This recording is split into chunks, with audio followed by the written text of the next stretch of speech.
Before we condemn the betrayer, we might need to admit how often faith turns transactional in our own hearts. This week, we sit with Judas, not as a villain out there, but as a mirror within. Welcome to Perspectives, a podcast where the clergy women of the First United Methodist Church of San Diego share their musings on scripture, theology, and what it has to do with us. Welcome to Perspectives. I'm Reverend Hannah here with Reverend Brittany in the studio. And today we continue our Lenten Series, The People of the Passion. And we're sitting with a figure we think we already have understood, Judas, the schemer. So this is how the story goes. Matthew chapter 26, verses 14 through 16, and skipping a couple of other stories to 47 through 50. Then one of the 12, who was called Judas Iscariot, went to the chief priests and said, "What will you give me if I turn Jesus over to you?" They paid him 30 pieces of silver. From that time on, he was looking for an opportunity to turn him in. Fast forwarding the story. While Jesus was still speaking, Judas, one of the 12, came. With him was a large crowd carrying swords and clubs. They had been sent by the chief priests and elders of the people. His betrayer had given them a sign, "Arrest the man I kiss." Just then he came to Jesus and said, "Hello, Rabbi," then kissed him. But Jesus said to him, "Friend, do what you came to do." Then they came and grabbed Jesus and arrested him. Wow. Mm-hmm. Arrest the man I kiss. Hello, Rabbi. Mm-hmm. Friend, do what you came to do. Mm-hmm. I hear your voice in there. I mean, yeah. I mean, I think that it's really interesting that in this particular translation, it calls Judas the betrayer. And the reason I think that betrayer is an interesting and kind of the right word to use is that I don't think that you can be betrayed by people that you don't have relationship with. Mm-hmm. And so it wasn't just that, this person was coming to attack Jesus, mm-hmm. but that the intimate relationship that he had built with Jesus as a disciple mm-hmm. was the ultimate betrayal in mm-hmm. many ways mm-hmm. to not only accept the petition that the people, the chief priests made, because they mm-hmm. didn't make a petition. Judas goes out mm-hmm. and after that to say, like, are you still looking for him? Mm-hmm. Well, I know how to get him, kind mm-hmm. of thing, Mm-hmm. How much will you give me? Right. So that lengthy time of relationship building is now mm-hmm. turned upside down. Correct. And what do you see as his motivation? I don't know. I've often wondered what the motivation is. I mean, to use the specific amount of money, like the 30 pieces of silver, it always was read as this very opportunistic way of Judas just being kind of money hungry or like mm-hmm. wanting to make sure that he had riches for himself. Mm. But as we all know, you can't take money with you, and we know how Judas's life ends. So it feels like it's more than just the money, mm-hmm. but I don't know exactly what it is. Mm-hmm. And I might be making it too simplistic by turning this between relationship mm-hmm. and money. Mm-hmm. What do we choose? Mm-hmm. It's not just about Judas in the story. It's mm-hmm. our constant debate that's happening. Right. Will I spend this much money? Mm-hmm. And will I invest in my relationship mm-hmm. with this person? Mm-hmm. And he was making that choice between his relationship with this man that he once loved and followed and mm-hmm. trusted over just crap of money. Mm-hmm. It wasn't much. Right. Mm-hmm. And I think I think a lot of time in situations, people are worried let me not say that. Let me say this. I think like modernly, I don't always look to see where my money goes, right? We've heard things about Walmart or Amazon or whatever, and I still patronize those places, right? And it's like your values versus where your money goes. And it's really easy for me to be like, oh my God, Judas, like, why would you do that to Jesus? But like, I do similar things when I betray my faith to the convenience of the dollar, you know? Yep. Yes, and that was one of the biggest thing. Good thing that you mentioned the Amazon. You know how much I hate shopping and how much I hate being surrounded by many people. So Amazon was my go-to place to avoid both people and shopping places. And for my own value, I canceled my subscription. Yeah. And since then, it's been only almost a year. Do you know how often I wanted to resubscribe? Yeah, I bet. I bet. So it's not just idealistic or ancient story to think about. It's our everyday choices. For sure. Do we value our values or do we follow the convenience? And here he is. And I think that Judas betrayed Jesus, but I also think that he betrayed himself. Because at any point he could have, I think that he did believe the things that Jesus was saying, right? Because at any point he could have turned away. So I think that as he betrayed Jesus, he was also betraying himself. And I think that that's the same for us. Yes. Like, you know, it's not just a betraying of you know, God when we put our money in a particular way or decide to use it or more focused on money than we are on the people. But we also betray ourselves in our own values that we know at our core who we really are and who we want to be, but it's easier to do another thing. Yeah. So earlier you mentioned about the betrayal between people who are close to each other. And that one is also shaped and that takes place within a system. There is always the system that's around this kind of betrayal between personal level. So he wasn't alone. Judas wasn't alone. And the chief priests and elders of the community, that means the religious community, and temple police came with clubs and swords. So there was that religious power and system. There was the political Roman Empire who was not happy with Jesus either. And then Judas comes, and he was just he could have been an innocent individual who happened to have a little practical mind among the disciples, who's tempted to negotiate with the system to make that betrayal happen. So it's him who kisses, it's him who signals, it's him who approaches the priests. But at the end of the day, there's gotta be some sort of system that supports those kinds of actions. Yeah, I think that systems allow for the betrayal, right? And systems use people for their benefits, you know? So, I mean, I've seen it too many times to count in various, you know, celebrities will get used as pawns in, you know, political conversations. And it's like, do you realize what you're doing? Do you know what you're doing? Do you know who you're betraying when you say the things that you say or when you align yourself with who you align yourself with? So, yeah, I think that every system, no matter what the system is, will always try to use someone who is deeply integrated in the system to benefit their mission, their goal, their, you know, vision. Yes. And that also, those shifts, those changes actually change the way that we behave and feel around those people.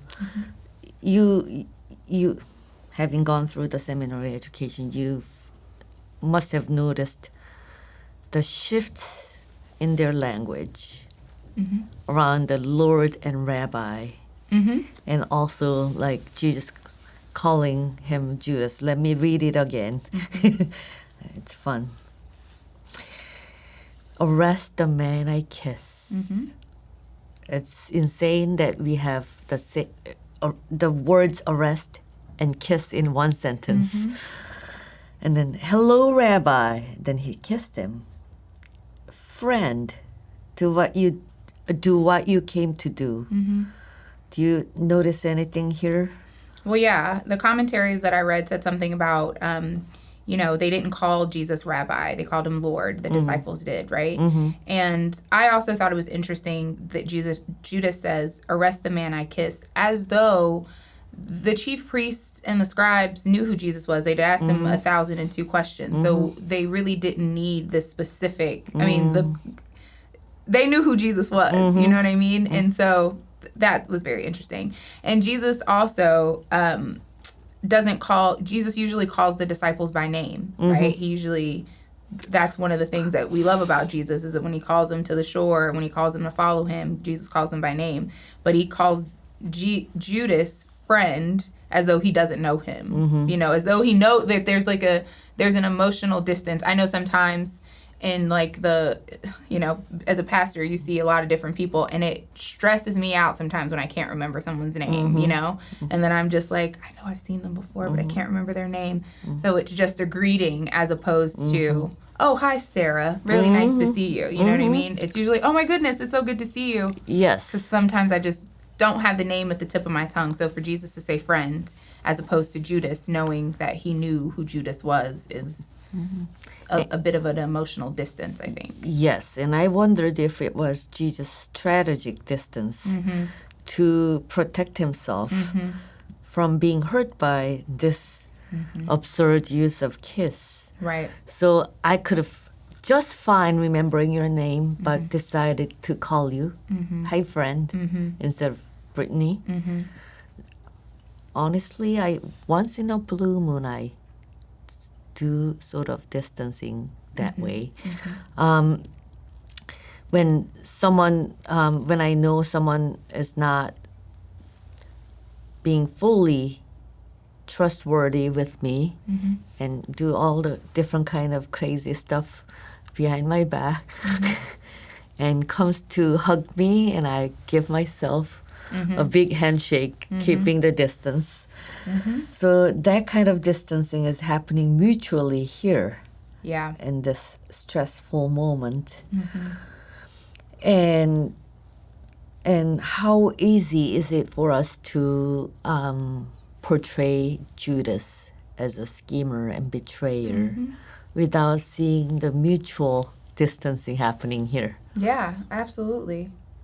I mean, I think that Judas is, like you said, a mirror for us all. But it's not Judas should have done this or Judas shouldn't have done that, but it's really an opportunity for us to reflect on the things that we do and the ways in which we betray ourselves, we betray God, for more self-serving reasons rather than for the gospel's sake. And it's interesting how Matthew weaves those two stories together.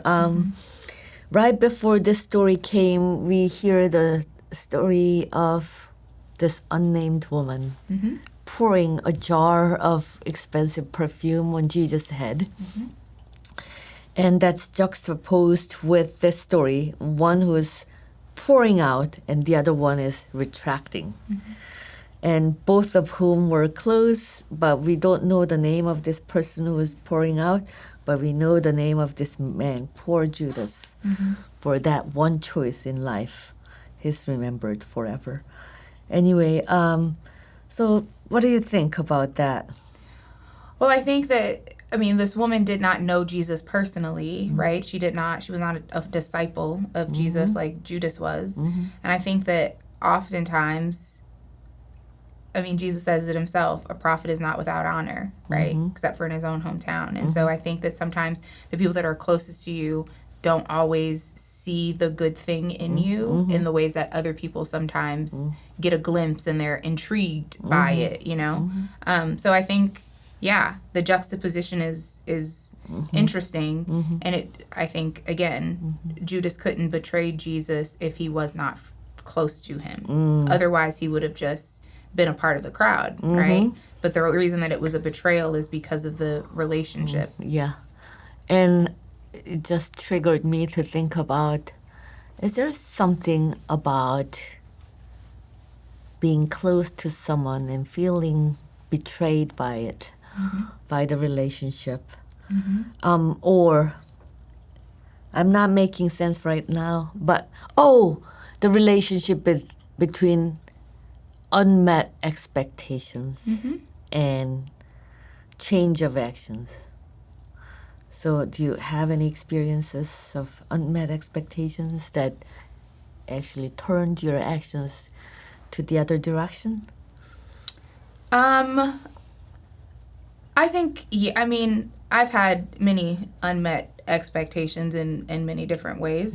And of course it breeds resentment. It doesn't, I don't show up as my optimal self in those situations, I'm sure. And the relationship between unmet expectations and resentments, betrayals.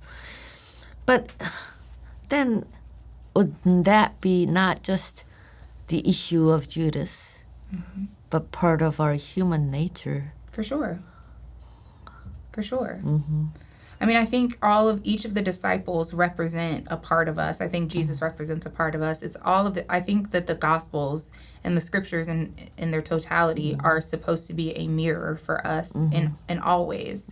That it's not just those people out there, but it's us in here. And it's how we interact with each other. It's how we interact with ourselves. It's how we, are quick to judge and slow to listen and, extend grace. I of course.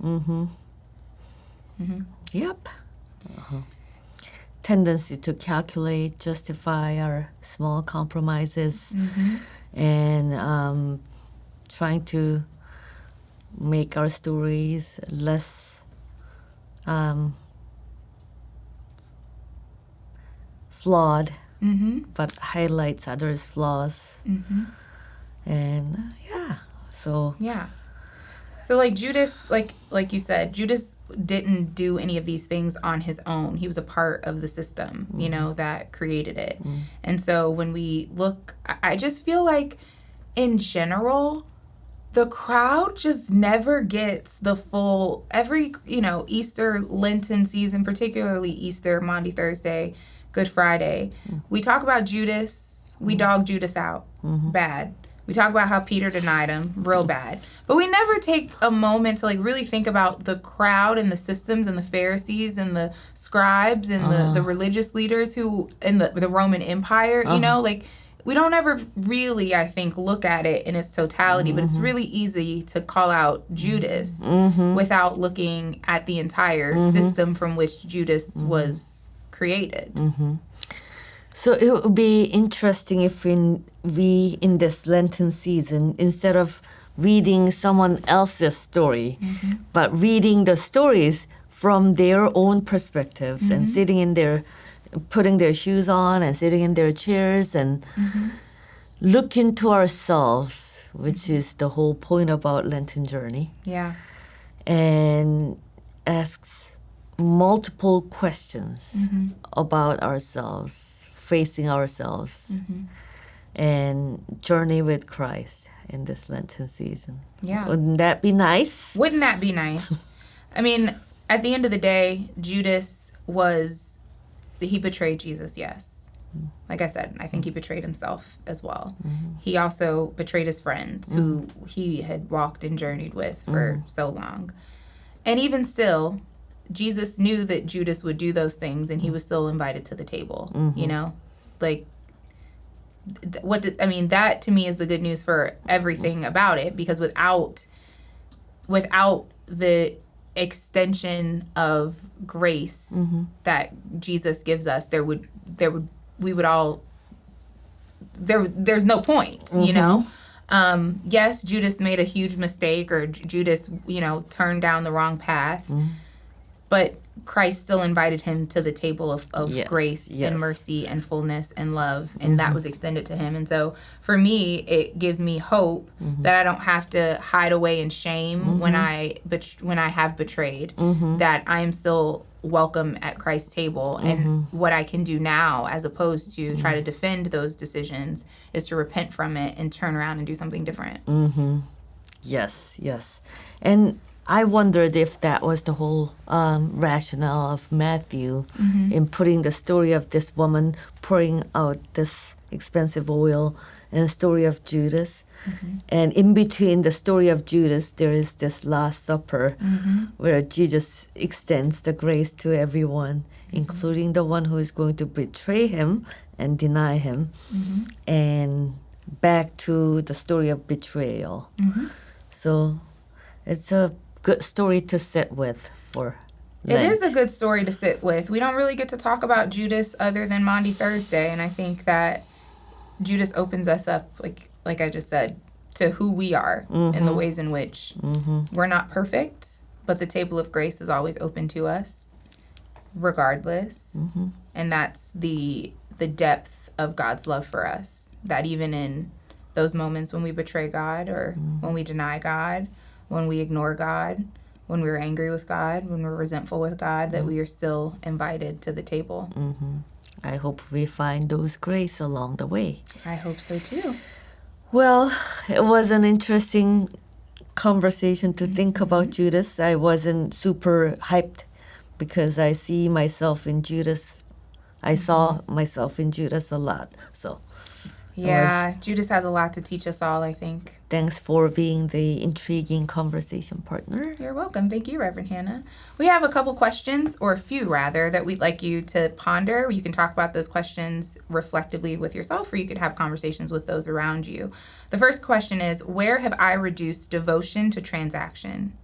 The second is, where do I quietly distance myself from friends in order to protect my resources?